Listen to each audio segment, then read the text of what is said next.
Hey guys, the Fire Brothers here. It's just me. My brother couldn't be here today because he was caught searching for the visual host Starscream statue and is now in Cody jail.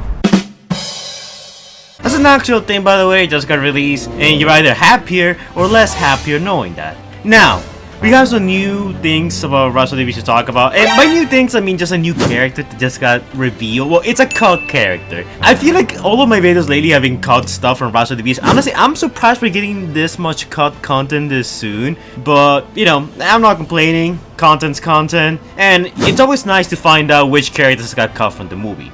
So, introducing our first Terrorcon Bloodhound. Now, I talked about this guy very briefly in my, cult content for ROTB, where we saw like this concept art right here, and I said that I think that there's a new Terrorcon or a new Decepticon, a new character, and not Battletrap. So people were thinking that that was, an early version of Battletrap, but I argued against it because we already have a very early in stages version of Battletrap, and this looked like too drastic of a change. And needless to say, I was proven right once again.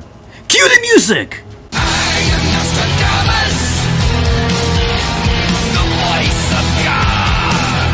So yeah, this guy is called Terrorcon Bloodhound. I mean, that's probably not its official name. It's just like the name of the guy who made it, Shane Baxley. That's the name that, he's using for this guy. Now, the name Bloodhound isn't any, it's not a Transformer name. I don't think there's any Transformer name like that. The closest thing we have is Hound, and no. That sounds like a good old C name though, I'm not gonna lie. Now, here's our first look at him.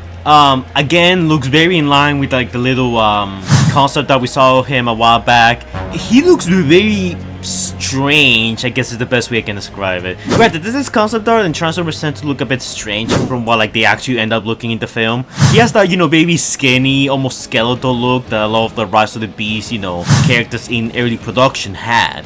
Apparently, he transforms into an old car. The guy who designed it described it as an Oldsmobile 442. I'm not a car person, despite me being a Transformers fan, but this car looks sick. It's one of those older cars that you'll probably see in the 80s and the 90s. Looks almost like a racing car. Apparently, Steven Capo Jr. has one of these cars in his garage, so that's one of the reasons why this guy wanted to use this car for this. Yeah. Here we see the backside of him, very interesting. It looks very skeletal, like there's a lot of like, open areas to him. Apparently, he was gonna have a whole scene to himself. I'm not saying that originally he was gonna, fulfill the role that Transit had in the movie, but honestly, he looks pretty cool. He sort of gives me Freezer vibes, in which, it's a very weird Michael Bay-ish design, and uses a brand new name that we never heard before. And to me, it kind of looks like, another Freezer situation. A character that was gonna just thrown in there to act as canon fodder. Whether this guy would have ended up being one of the main Terrorcons, one of the main villains in the film, or just like another body to throw at the enemy, aka the all of us at the Maximals, we just don't know yet. The guy actually is pretty active on Instagram and replies to a lot of what people are asking him, so if you really want to ask him some questions, like maybe, hey, was this guy gonna fight someone? Hey, what kind of stuff can this guy do? And stuff like that. Try asking him a question on Instagram, I'm sure he'll respond to you, and I'm gonna link to his Instagram in the comments down below. Now, something else I want to mention is that he has like the whole electricity motif around him. Kind of reminds me of the Flash, the way the lighting is set up around him, not gonna lie. And this doesn't exactly mean that he was meant to have any kind of electricity powers. A lot of the Terrorcons in the concept art, they are depicted with, orange electricity around them, like they're gonna have some kind of electric type power. But when we see them on the film, none of them do. With the exception of Scourge, Sniper, and Battletrap, despite the concept art depicting them like that, never had any kind of electricity powers of any kind. And my guess is that much what probably happened with Bloodhound here.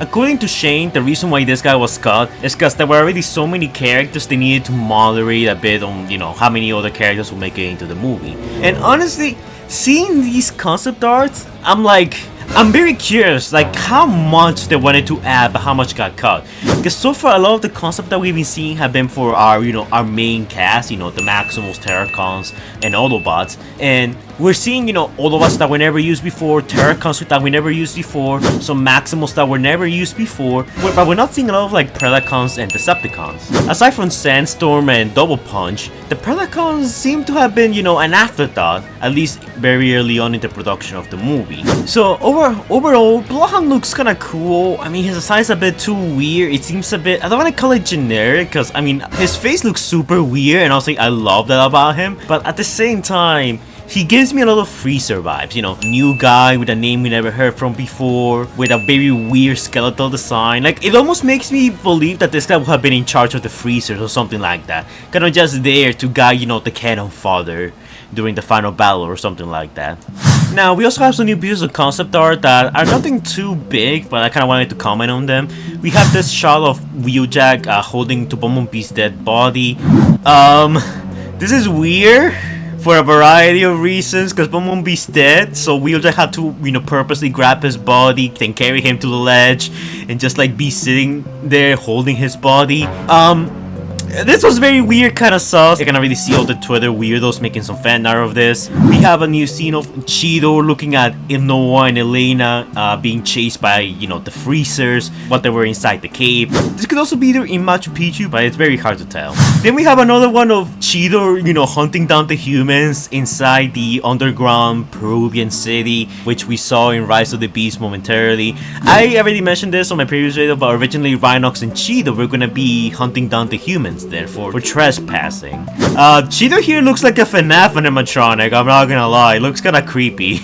And that's about it for concept art and all that like. So our newest character is Bloodhound. Well, I say newest character, more like cult character, add him to the list. So just to recap, the cult characters that we know of so far are Bloodhound, Double Punch, Sandstorm, Transit, Tarn, and the other generic Maximals that were cut from the Maximal planet, and that other Autobot that we still don't know anything about. So far we have 7 characters. Honestly, I'm surprised that just in such a short amount of time, the movie's still on theaters. Keep in mind, the movie is still on theaters.